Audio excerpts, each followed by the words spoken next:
I think he only follows Terrence with an average game length of 7 minutes or more, Benny. I'm out of it. I'm short by 4 minutes, mate. All right, guys, let's go. For Benjamin, his last series of the day. In the bottom right side, we are looking at the main base of the Canadian Protoss with his beautiful beard and his SK Gaming hoodie. 3-1 in this group. It is DisK. And spawning over in the top left, representing Alpha X, it is Vindicta. You got to message him after, man, like about that SK hoodie and how he came about it, because I'm genuinely interested. Yeah. I mean, if he wins, we can have a little chitty chat with him. I never like to whisper guys after they lose, because sometimes they are steaming. Since we do mention his hoodie a couple times, he is actually representing Team Apprentice Esports. There is a chance that their logo is incredibly similar to the logo of SK Gaming, but I don't think that's the case, man. Yeah, I don't think so. Okay, so far from these guys, both opting for something kind of standard here. DisK scouted in a weird way with his probe, just kind of making sure that he wasn't getting proxied in any way, shape, or form. And I mean, Vindicta can do the weird, crazy stuff, so I don't blame him for going a weird way around the map. Yeah, Vindicta's not too much of a cheeser, though, in his defense. I feel like Not a cheeser, but unusual, right? Like, he definitely caught Neboff with like the 3cc into 2 Reaper play from the reactor and stuff. Yeah, I feel like Vindicta is good friends with Uthermo. I know those guys get along very well. So there's a good chance that some of the builds that Uthermo is quite fond of, that Vindicta will sneak them into his best of 3s or best of 5s too. But I've always kind of seen Vindicta as a very macro-oriented Terran. Sometimes even a bit too honest, you know, where I feel like, mate, if you just like all in right now and don't build an extra SCV, I think you're going to be fine. But then he keeps on building SCVs, drops another CC, and he can make life a bit harder on himself, because then you do have to deal with disruptors, maybe a lot of high Templars. I mean, the game doesn't get any easier for you Terrans out there. I mean, like, yeah, I do. He kind of had this spirit vibe to him, or soul vibe to him back then, I guess. Oh, that's really sad to lose the Reaper. Where he starts playing the late game when he doesn't need to play the late game, you know what I mean? So I absolutely get you. Kind of a milky cow vibe to him in TVP, actually. Yeah, absolutely. But yeah, this game, losing the Reaper sucks and didn't really get a scout off, so that was nice by DisK, but everything else super damn standard for Vindicta, and he played very safe with the bunker even behind all this. Yep, I mean, that SCV is already a little bit injured. I actually felt like if the Adept would have gone for it immediately, probably would have been able to get the 2 hits off, but DisK is not going to bother. So he is just going to wait. Now, you can still avoid the bunker here, and since the follow-up is a Hellion, this is actually kind of nice by DisK, because A, you're going to deny mining time, and B, there is a much better chance that you get a proper scout off, and then you will know if it's a factory or if it's a 3cc opening, or 3 barracks. Yeah, definitely. Being able to, well, even seeing what units are going to try and push you back, I still feel there's like the ability to move away and recall out, or just slip on out, which is exactly what he's done here. But yeah, that Hellion will now get the follow-up scout, which is really important for Vindicta. This isn't meant to deal damage, just like, okay, Blink Stalkers, that's fine. I think he can get another hit off. He should be able to get at least 1 probe. Oh, he missed target. He shot at the Nexus. Yes, the Nexus took 8 damage. But in the end, he got 1 probe there, I guess, right? Yeah. Oh, well. Something. It's something. Not the end of the world. I mean, when the Reaper dies, and then you got to send in something just to confirm that you're not against something absolutely bonkers. Oh, nice little grabbing the Adept here. Sneaking up on it, not attacking it straight away, just to make sure that the alert goes out to your opponent rather late, and we'll be going for the Raven build as well. Yep, we have seen the Raven a couple of times today. It didn't quite work out for you Thermo earlier, but I do feel like there was a lot of potential with it. I do think overall we had a pretty fun day, right? We had some crazy games. I'm really sad. Denver, right? Yeah, mate, I'm so sad I couldn't cast it. I had myself muted, but I was laughing the whole way through it. At first, I was like, when you said it, this is just over, right? Like when he had 10 drones, I was like, yeah, Ben, it's very over. But then the game kept on going on, and I started believing more and more. And it felt like at one point, it wasn't even about the game anymore. Elaser was just like, I'm going to make history by winning. It was really okay. Awesome. I remember like MVP doing an interview where it was about that final game against Squirrel in GSL, and he got asked like, how did you do it? And he was like, I felt the will to win. Like I wanted to win, and so I won, kind of thing. And it was like, whoa, that's really cool. But I felt like a laser probably felt like the same thing, you know? Yeah. Felt like at that point that was the most important game of his career. Well, it absolutely wasn't. Laser was doing fine, but yeah, winning those kinds of games, that really does give you just a massive boost and a lot of momentum maybe going into the playoffs. But that's Europe, and we'll talk more about Europe tomorrow again and the following day. For now, all focus on Vindicta and DisK. We have a Templar Archives finishing up. That's not that standard anymore, but I do kind of like it. And especially if Vindicta is very heavy on the Marines, which at this point he kind of is. And he's got a Raven opening, a feedback, a couple storms. I don't hate this by DisK. We don't see it a lot, Ben, but I think it's still quite good. I mean, it's very good, actually. And, like, the Archons are really good at soaking up damage against the tanks, if that does come into play as well. This Raven play, by the way, this was done quite a long time ago for Protosters, especially with the shield battery. Oh, lovely feedback there from the High Templar as well, stopping the second turret. Yep. You're not going to kill it anymore. It doesn't deal that much damage, but it's still nice to just drain that Raven from energy. I guess Vindicta did get a scout off now, though. He's like, whoa, you've got High Templar 6 minutes and 20 seconds into the game. That's not super standard. Nice job here by DisK, keeping his Observer alive. Blinks, I believe he sniped the Medevac as well. That's sick, man. That Observer was like a 220 IQ bait. I mean, honestly, like, the fact that Vindicta went for it, he was very fast about it, but absolutely did not anticipate the Stalkers being ready as well. And I mean, yeah, it's nice play on both sides, but DisK is just kind of just predicting his opponent a little bit better and making him do these things that he wants him to do. Yeah, it almost feels that Vindicta at this point is just like, all right, whatever attack I had in mind, I don't think I'm really going to go for it anymore. My Raven has no energy. I know you've got High Templars. He is moving out, but after losing a Medevac too, and already a handful of Marines, I believe. Yep, 5 of them. I don't know if I'm really feeling this move out then. I know he's got a tiny army supply advantage, but the army of DisK just feels quite a bit stronger to me, especially when the storms start connecting like that. My goodness. Vindicta, can we just go home, siege up our tanks, and burrow our Widow Mines? Oh, it's rough, man. Like, his third base is done now, but it's not on location or anything like that. And your opponent's been out mining you for a while, and it's like, oh, all that, Andy can kind of own my army? Ooh. Smart. Very, very smart. Retargeting. It was first targeting at a Zealot, and then Vindicta's like, I don't want the Zealot, I want the Prism. Well, you're not going to kill it, but he did do a lot of damage with it, and then obviously makes it a bit easier to kill it down the line, maybe with a Viking or two, or yeah, an EMP and a couple Viking shots. Unfortunate with the Widowmine drop, like one of the Widowmines hit the probe that was going into the assimilator. It's always the worst feeling, and maybe the best as a Protoss player. But yeah, Vindicta's now going to try and take his third base. But look at DisK's side of the map. He's just getting upgrades on the go. He's got a good army together here as well. But he has to be careful, man. That Warp Prism against Vikings. Exactly, especially now that Ghosts are in production too. 1 EMP and then 1 Viking shot, and that Prism is done. Like DisK, I understand that we wanted to always fly in and drop a couple of Great Storms, but I think at this point you just have to realize that is a bit too risky. Like, this game is not going bad by me at all. I'm going up to 4 bases, make a few more probes, drop your Robo Bay, play double Robo. I think he's playing with fire here, Ben. I mean, he really is. The fact that he's only on 61 probes here, now he's probing up a little bit, which is good, but he's making this game a lot closer than it should be, especially with the advantages that he's, like, accumulated for himself. And he knows exactly what's going on here. Like, do you need to be aggressive? I mean, I guess you can be, but you don't need to. No, I felt like that was his plan all along, but I think sometimes you're going to have to adjust a little bit and adapt to the situation. He did kill the Raven, by the way, very randomly, so that's nice. Widow Mines will burrow and get some connections off on just the Archon, so that is 1 very low HP Archon, and this Prism is giving me an anxiety attack. Yeah, the fact that it's kind of floating around and 4 High Templars inside of it, Ben. 4. That's like the majority of the strength of DisK's army. Because if you take that War Prism with 4 High Templars and all the storms out of the occasion, how strong is this army really? It's not that good. No, and stopping all the potential warpins as well and reinforcements. It's just like, you're banking so much on that. I'd almost make another one, you know, if you want to use it like this.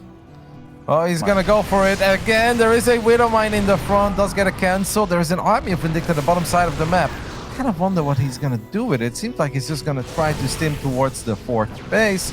We do have one storm going off on just a single Marauder in the Widowmine. This army has some potential. You know what would be sick, Ben? If he EMPs the Nexus so we can't recall. We do have a storm drop though. 12 SCVs going down, but this Warp Prism taking a lot of damage. It will live. I would love to EMP the Nexus on the other side of the map as the Vikings do get picked off. Sick play, man. EMP the Nexus so you can't recall. I love it. That is really good, actually. Really smart thinking there. And now, DisK is kind of being... Oh, look at that. He pounced on the army, gets a good chunk of EMPs, but retreats. I think he could have actually still won that fight. Yep, I don't think he realized how many units have been recalled home.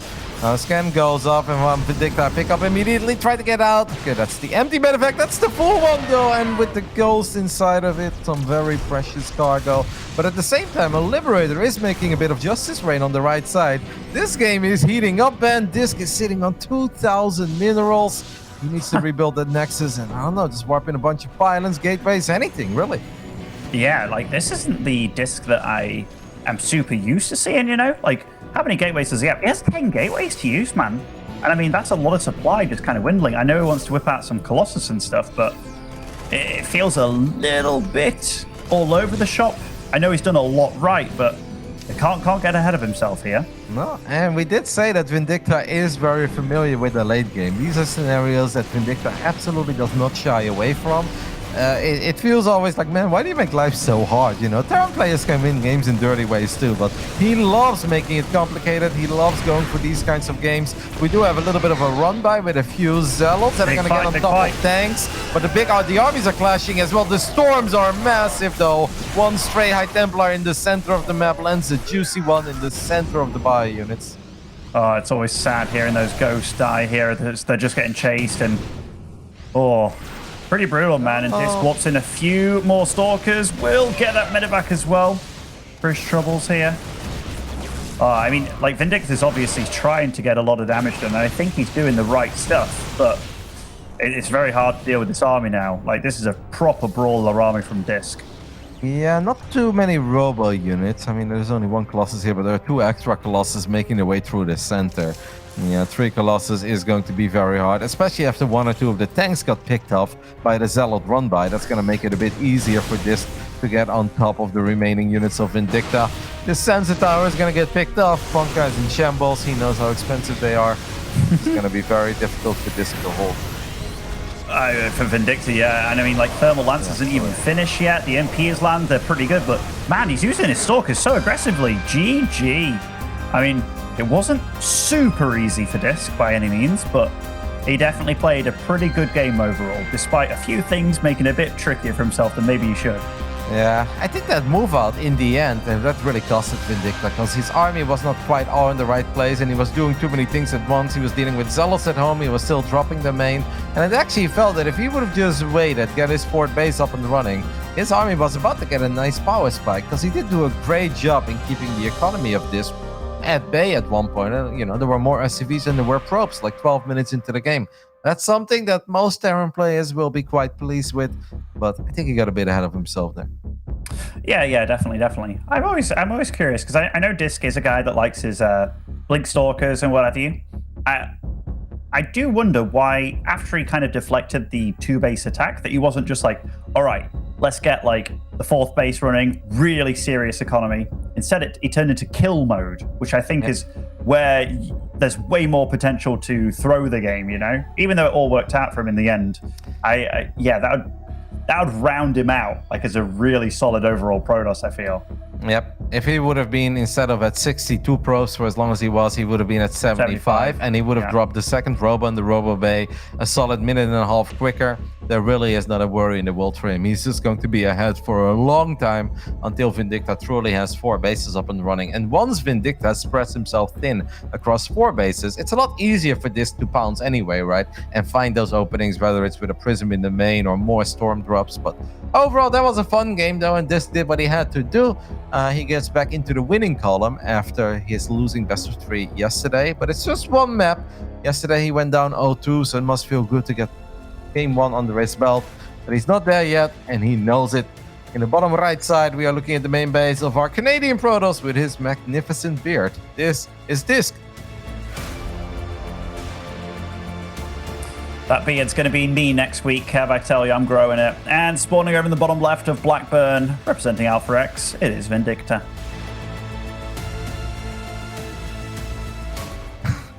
No, I think back of the discussion you had with Katz about Lambo and his beard, and you made that a very uncomfortable conversation to listen to. It's like, I don't know what it is. Like, it's a beard. It's like, yeah, I sort of know, but I don't know. Oh my God. Yeah, when he was like, I don't know what that is, I was just like, mate, it's a beard. I started cracking up. All right. So Blackburn. DisK does this, by the way, where he kind of like doesn't go straight to his opponent's base. But I like it. I think it's good to check some of the very obvious proxy locations out and just making sure that you're not against anything too cheeky and crazy. And Vindicta continuously SV scouting at the start of the games. They're both very respectful players of one another, it feels like. Yeah, they're very honest as well. Sometimes it's even too honest to my liking, you know. Be a little dirty, guys. Think outside of the box, be a bit crazy, but Vindicta just believes in his macro game, and perhaps for all the right reasons, because he did play one hell of a best of 3 against Neep. Yeah, I wouldn't hate it if Vindicta just spices it up a little bit more and sometimes goes 110% on the aggression skill. Yeah, I mean, it might be a game where he goes for like a 3 racks or something like that. I know a lot of Terrans are throwing. In fact, that's how he beat Neeb. It was some 3 racks plays and what have you. Even like a 3cc 3 racks, which is pretty difficult to pull off. But yeah, like if this was us playing, Kev, like the fact that these guys are scouting at 1 minute and stuff, we'd be in the dark even now, like still gunning away. Like, what's the other guy doing? It's like, doesn't even matter. It's about what I do right now. And we both mumble to our stream about how the other guy never scouts. I mean, that's big content right there. You do that to me? You do that to me? Absolutely. I'm always like, oh, Kevin scouts all the time, man. Like he's a... No. You know, Phoenix will turn up right here. Yeah. You always stress me. I'm like, here's where Ben whines about me not scouting, but your first scout is with SCVs and bunkers on my side of the map. So I don't know if that really qualifies as a scout either. You're filthy. All right. It will be a 3-rex from Vindicta. I feel that the bunker isn't entirely necessary on this map, especially when you've got the ramp and stuff, because even if it was a stalker, wouldn't be able to get much done. But, I mean, that's just a little thing here. That SCV, very vulnerable, though. Yep. I really do hope that he raises the depot, though. You don't want to just reveal the fact that you're going up to 3 barracks this early on, but seems like DisK is actually in a bit of a pickle, and he loses the adept. Well, I don't feel too bad anymore for Vindicta losing that SCV that was built in the bunker. No, me neither, actually. Me neither. And it was funny seeing both their reactions on the webcam. Like, DisK, every time he makes what he deems a mistake, man, his head just kind of flies sideways, like goes horizontal instead of vertical. But it was nice seeing Vindicta also bouncing his head a little bit, realizing, all right, there's not going to be a scout for a while. Now, I don't have to do anything too wily, but then the hallucinated Phoenix comes in, so he knows exactly what he's up against.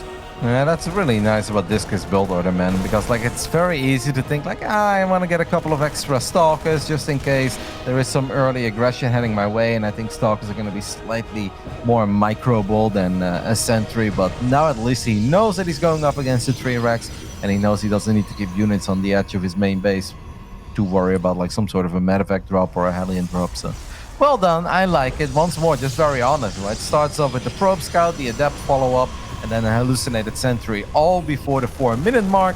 We wouldn't even know where the other guy spawned yet, man.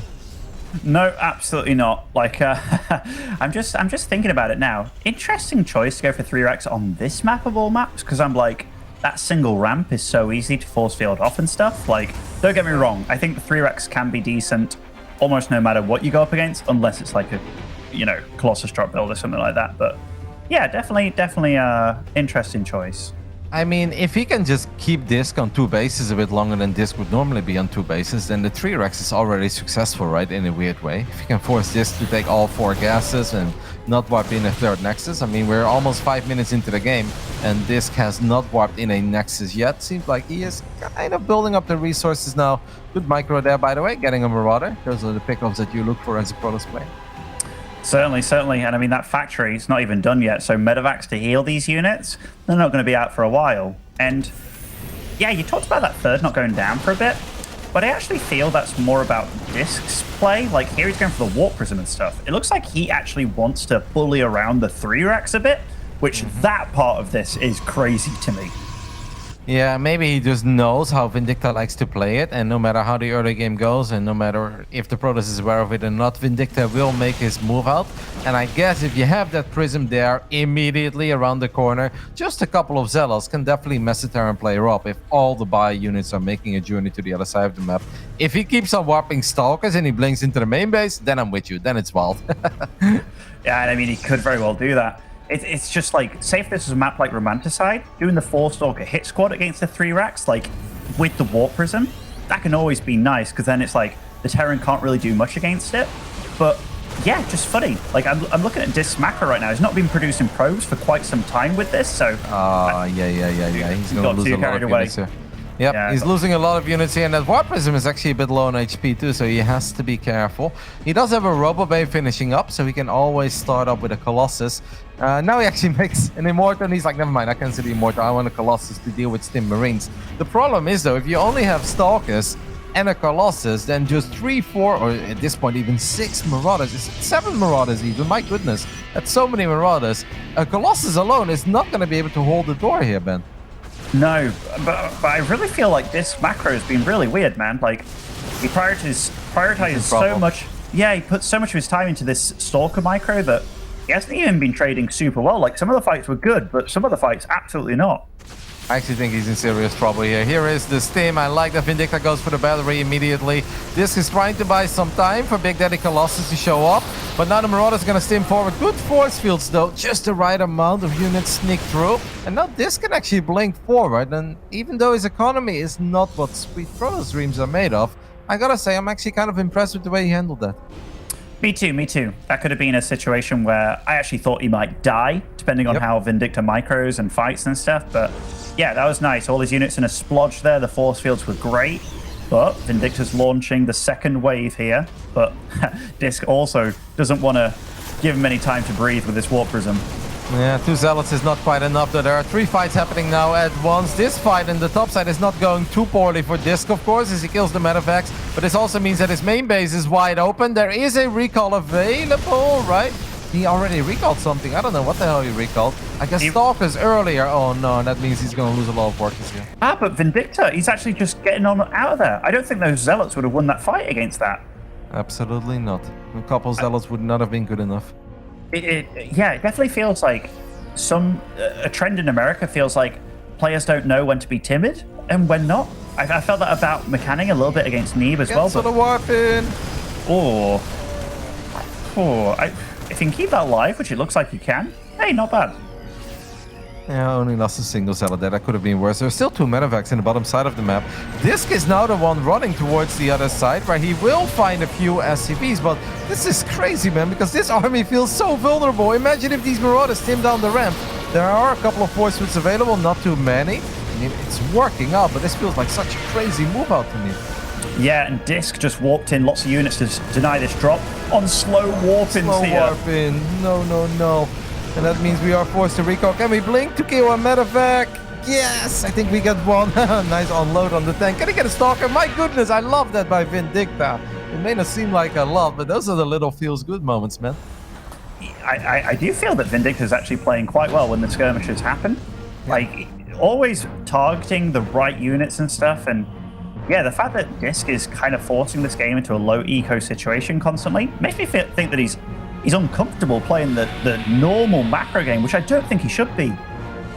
Okay, Vindicta needs to be very careful with this Medivac. He's not paying attention. That is a tiny bit sloppy. Good target fire there by DisK. Saves his Stalker as well. Vindicta is getting a bit carried away with his Medivacs though, Ben. He has already lost 4 now, and a lot of them had units inside of them. Yeah, and here, it's like, this is his last Medivac left on the map here, Kevin, and this is being aggressive. Like, that is when you know you're running pretty low. Like, if I didn't know better, I'd say this is an Upper Tree Zelda stream over here with a single Medivac. Yeah, Sal likes to oversteam his units a little bit. Yeah, I was like, man, I can give you 1 tip, dude, 1 tip. And he's like, no! But it was just going to be make some more Medivacs, bro, because, yeah, his whole army's red the whole time. To suit with the stream. I would like to sneak in a little comment about this TVT, but I'm not going to do it. I've teased him long enough. I've teased him enough. We do have a little hit squad here of a couple of Marines and 2 Marauders getting in range of these probes. D9 mining, grabbing 2 probe kills is nice. DisK is not gonna have good upgrades here for a while. He will be able to take out at least 1 tank, so that's kind of cool. Yeah, It's just a game that's all over the place, isn't it? Yeah, they're brawlers, man. Like, they really are. Like, Vindicta plays TvP in a way that he wants to get to late game. Super crazy. And DisK plays a way that he doesn't want the late game to happen. Like, almost opposite, kind of. Oh, that poor Liberator. Yeah, I know. I mean, that circle is always a little bit bigger. Nice micro on the top side here with the Marauder. Look at Vindicta displaying some real cool micro on the top side. Now, only if that Liberator would have been an inch forward, he actually would have been able to perhaps grab a couple of probes too. Instead, he will not get anything, but he will be able to run into this gold middle line one more time. Find himself another probe. This has been the most successful drop of the game so far, man. Yeah, the single drop. I mean, some of those drops in the main could have been way more successful if he actually stuck around there, but yes, be careful, because, you know, maybe this is one of those moments where you've been poking the bear for too long with that medevac drop over there, but Vindicta, he's looking to move out now, and his army consists of quite a few tanks, bit of bio, some ghosts as well, but this army doesn't scale super well with the tanks. I find it absolutely crazy that this is a 12-minute PvT and DisK has 0 observers on the map. He did make one earlier and he lost it. Okay, he's going to make a second one right as we started talking about it. But it has to be incredibly scary to know that you're playing against a Terran that does have a proper economy, that could throw a lot of things at you, and you've got no ops on the map whatsoever. Yeah, he's using this Warp Prism like a little obs over here, like for these 3 medevacs. And against Vindicta as well, like Vindicta isn't a slouch when it comes to harassing you. Knowing that he's going to harass you and where is a big deal. Yep. Now Vindicta, you flew past the prison, mate. This is kind of crazy. Oh my goodness, he's still gonna try to fly in there. Loses 2 out of 3 medevacs almost immediately. Does get quite a few units out. At the same time, oh no, the tanks are gonna be very exposed. I think this is backfiring. We do get a nice little EMP, but Vindicta may very well be in serious trouble, even though the tanks did siege up. But I don't think the ghost count is high enough to take care of all these Archons. Oh, man, Vindicta's so YOLO. He flies past the prism and he's like, well, doesn't mean that you're ready, does it now? These guys are both wild, man. And yeah, some of the big boy upgrades coming in right now. Is that Warp Prism Speed Storm coming on as well? Tier 3 upgrades on the Forges. I mean, DisK, he was behind in upgrades, but now, yeah, he's firing on ahead in that count. Yeah, needs to be a little bit careful because this is an army that can be very clumsy near depots, even though his army is obviously a lot bigger. It has decent upgrades, but the ghost count is kind of there. And this army could absolutely dare, but he's still just going to send it. If I was Vindicta, I would try to run towards my planetary a little bit. It does feel that there is just too much Protoss though in the end. Well done by DisK. Poor Vindicta got himself in a really good spot.